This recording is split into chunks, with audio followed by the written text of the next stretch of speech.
Duomenų analitikos studijų programa jungia 3 mokslų žinias ir gebėjimus. Tai yra sociologijos, informatikos ir matematikos. Tai yra tarpdisciplinė studijų programa, kurią kūrė 3 fakultetų mokslininkai, dėstytojai socialinių, informatikos ir matematikos, ir kurios poreikis kilo iš pastebėjimo, kad šiais laikais yra daugybė duomenų, nestruktūruotų, jie yra laisvai prieinami, tačiau labai trūksta gebėjimų juos susisteminti, vizualizuoti ir juos suprasti. Pastebėta, kad duomenų kiekis didėja labai sparčiai, kiekvieną sekundę sugeneruojama apie 40 terabaitų naujų duomenų, per pastaruosius 5 metus 10 kartų padaugėjo duomenų kiekis. Tačiau labai svarbu su jais kažką nuveikti ir juos gebėti susisteminti ir siūlyti sprendimus paremtus duomenimis. Atsiradus tokiam poreikiui buvo sukurta duomenų analitikos studijų programa, kurioje ugdomi kompleksiniai gebėjimai.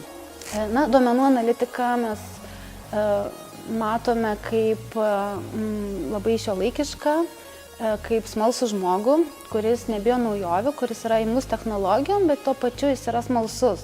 Tai yra tas žmogus, kuriam įdomu kelti įvairius klausimus ir ieškoti į juos atsakymo. Tai jis turi būti ir kūrybiškas, nes reikia mokėti sugalvoti, kaip duomenis gražiai parodyti.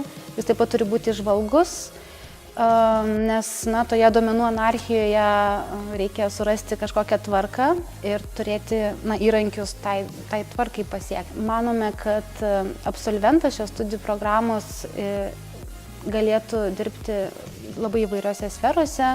Tarkim, visuomenės nuomonės ir rinkų tyrimo agentūrose tai bus tas žmogus, kuris tiek gebės atlikti tyrimus savarankiškai, tiek rašyti projektus, tiek žinos technologijas, tarkim, apklausų atlikimo.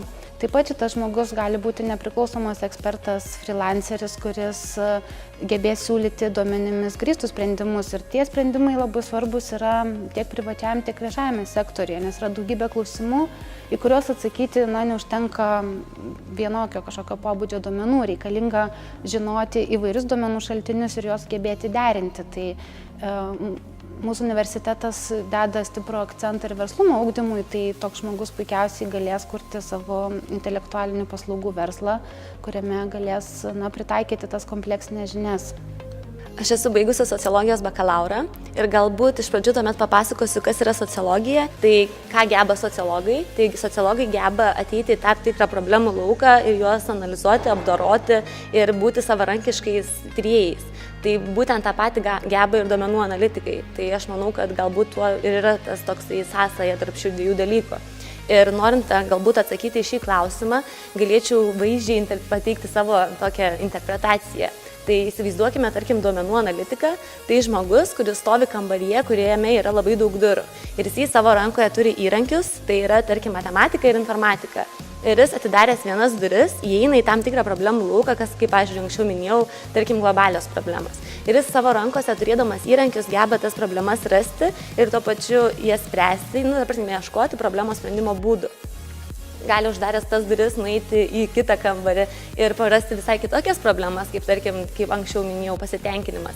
Tai vėlgi jis į savo rankoje turi tuos įrankius, kuriuos naudoja. Tai, manau, tuo ir yra susijusi sociologija ir duomenų analitika.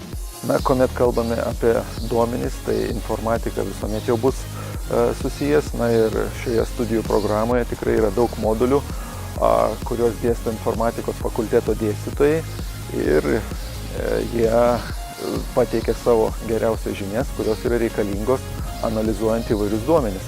Šioje studijų programoje yra 9 moduliai, kurie yra dėstomi informatikos fakulteto dėstytojų.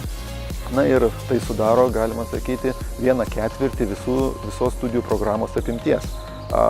Informatikos fakulteto moduliai dėstomi šioje studijų programoje yra susiję tiek su programavimu, tiek su duomenų atvaizdavimu įvairiose terpėse, panaudojant tiek audio, video informaciją ir, aišku, talpinant ją įvairiose aktualiuose informacijos sklaidos šaltiniuose, tokiuose kaip internetas, televizijoje, radijoje.